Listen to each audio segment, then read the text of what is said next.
I want to thank all of our witnesses for your really valuable testimony here today on a very important topic. In our increasingly interconnected world, the trade of digital goods and services is essential for American growth, innovation, and global leadership. Digital trade is more than buying and selling of goods online. It encompasses a global flow of data, ideas, and talent. In 2022, digital trade encompassed more than $2.5 trillion of U.S. economic activity and represents the fastest growing segment of global trade. As the co-chair of the Digital Trade Caucus here in Congress, I'm increasingly concerned about the proliferation of restrictive and oftentimes discriminatory digital regulatory frameworks and laws which risk curtailing American digital competitiveness. In recent years, we have seen close trading partners including Canada, Australia, Korea, and the EU enact regulatory frameworks or levy digital service taxes that risk unfair treatment of American businesses.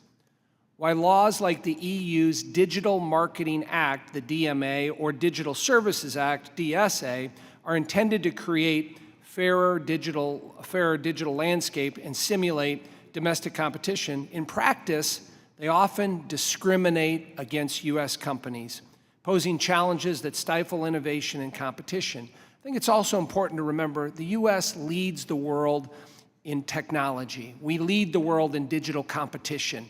We need to be much more aware of that when we look at what Europe and a number of other countries are doing. In 2023, the European Commission identified 6 gatekeeper platforms to be subject to regulation under the DMA or face fines equating to more than 10% of their global revenues. Of those 6 companies, 5 are American and 1 is Chinese. Isn't that ironic that none of the ones that are headquartered in Europe were a part of that?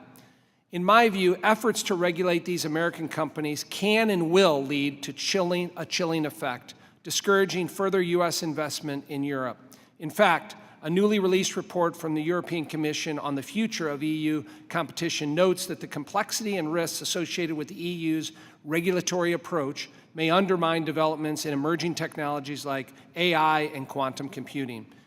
Further, I and many others have been critical of the Biden administration's failure to promote a strong alternative that advances American digital trade interests abroad with our like-minded allies and trading partners.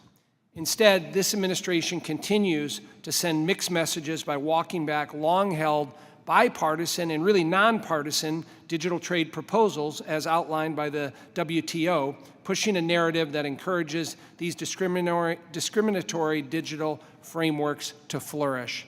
And that's troubling. I'll get to my question here. Dr.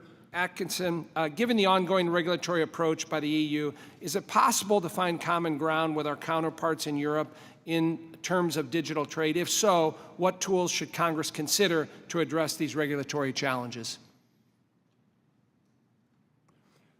Well, Congressman, you alluded to what is known now as the Draghi report that just came out, former president of Italy. Very important report because for the first time there's a high-level recognition that Europe is shooting itself in the foot with these policies.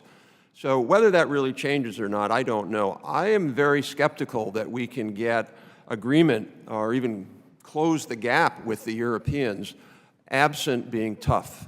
I think the Europeans understand they can get away with this, and they've been getting away with it constantly. And there's been no pushback, there's been no penalties. In fact, we've engaged with the Tech and Trade Council and have these conversations. There's no penalties. So I think the Europeans, as a rational actor, would say, yeah, why not? Let's keep punishing American companies. Let's keep taking their money. I mean, they can fund, I'm kind of exaggerating, they can fund the European Commission budget just off the fines of American companies.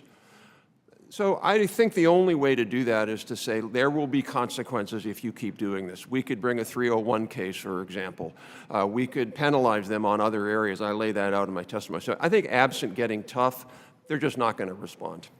The bottom line is we have many tools in the toolbox to put deterrents in place and hold the Europeans accountable. Is that fair? We have many tools in the toolbox. We could add a few more. Yes, that is absolutely, I would agree with that. Thank you. I yield.